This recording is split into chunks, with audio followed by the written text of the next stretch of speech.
Hari Om Tat Sat. Welcome to Swami Jyotirmayananda Society, our journey to self realization. Please subscribe for the mystical meanings and to enjoy daily satsang. So, in today's satsang, we will discuss how to bring order in your life, how to organize your life. First suggestion is to make a schedule. When you use your mental energy wisely, willpower increases. When you waste your mental energy, your will decreases. How do you waste your mental energy?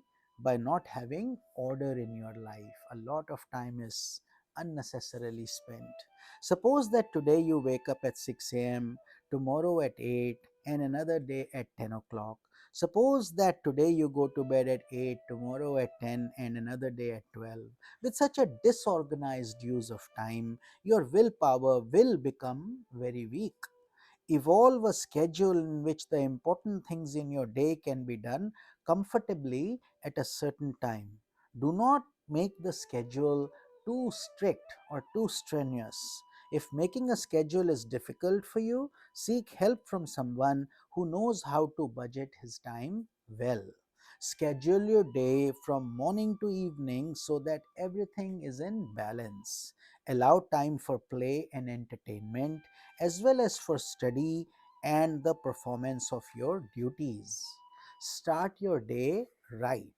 Try to develop the habit of getting up early. Between 4:30 a.m. and 6 a.m. is fine, but don't sleep later than that. 4:30, actually 3:30 to 6 is Brahma Muhurta, when sages and saints are all meditating. So that's a very beautiful time, early morning, where you're in communion with God.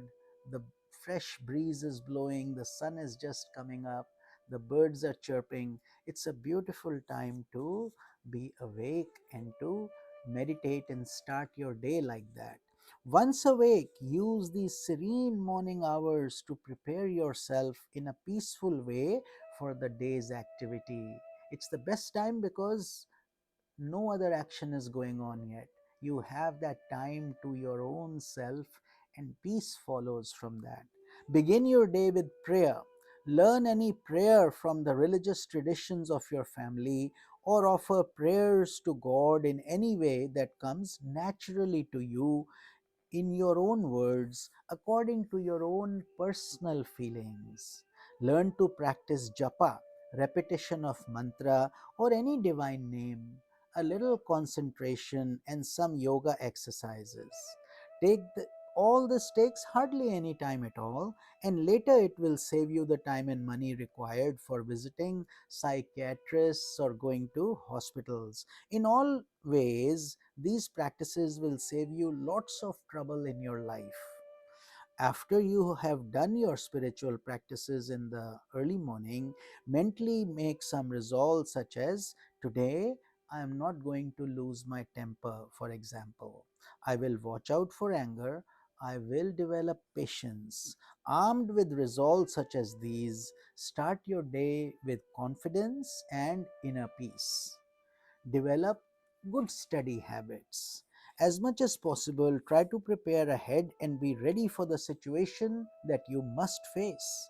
Learn to be the master of every situation you encounter in school and in the world around you. Every day, look at your schedule of upcoming classes, whether they are geography, history, science, mathematics, literature, anything, and try to prepare ahead of them.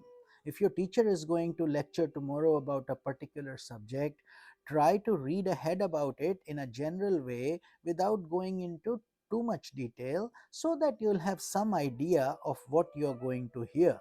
If you do that regularly, your mind will develop a greater fascination for learning. When you already know something about what the teacher is saying, you become more alert and eager to listen. When you enter a class feeling prepared, you are the master of the situation. Whatever the teacher says will seem like a feast for your ears. On the other hand, when you are not prepared, you dread everything, thinking, this is a difficult topic. What if I can't learn it? What will happen to me if I fail? Burdened with such negative thoughts, you feel like a slave of life, not its master. Taking good notes during lectures is another important art. Certain things will impress your mind as being particularly important and interesting. Write them down so you can reflect upon them more deeply at a later time. Certainly, things may confuse you and will need further clarification. Write down those too so that you can ask your teacher about them later. Strive for quality, not quantity, in the taking of notes and focus only on what is important. If you observe these points, you will find that keeping good notes can save you a lot of time and energy during your exam time, as you will have all the essentials on your tips. Value time. Place great value on time at all times. Saving time and energy is very important if you want to succeed. For example, develop the habit of putting things in the right place. If you leave your possessions around in a haphazard way, you are bound to lose a lot of time unnecessarily. 100 times a day, you will have to ask yourself questions such as, where is the book that I need for class? What happened to my watch? Where are my keys? Don't procrastinate. Try to do all your jobs promptly and do not leave for tomorrow what you should be doing today. There is one area, however, in which procrastination is actually encouraged. When you are very angry and you feel like doing something wrong that you will be sorry for later, when you angrily think, let me write a nasty letter to that person, tell yourself, I will not write that letter today. I will write it tomorrow. By tomorrow, your anger will probably cool down and you will see things differently. As a result, you may completely lose interest in writing the letter and thus save yourself from much future trouble. But in all good things, there should be no procrastination. When a good idea comes into your mind, act upon it. Tomorrow will bring its own challenges and duties. Be prompt. Never think, why should I arrive there on time? Everyone else will be coming half an hour late, so why shouldn't I also come late? That is a wrong thought. Be a person who has pride in principles. Adhere to time even if others do not. By doing so, you help yourself and many other people. Economize on labor. Evolve a lifestyle that allows you to do maximum work in a minimum time with good precision and quality. As a student, you may have a great many tasks to accomplish for school as well as for your family. If you know the art of economizing on labor and utilizing time well, in a short time you will be able to do all the tasks in an excellent manner. If you do not know that art, it will take you a long time to finish your work. You will worry about everything constantly, and because you are doing so many things in a distracted manner, the end result will not be as good as it could be. So, now let's move on to how to be self reliant. For all those who seek happiness, peace, and success in this world, self reliance is the key to all attainments. There is a parable from the Mahabharata that gives insight into this great virtue. The farmer and the fish pond. There was once a farm in which the water had collected, forming a shallow pond in the field.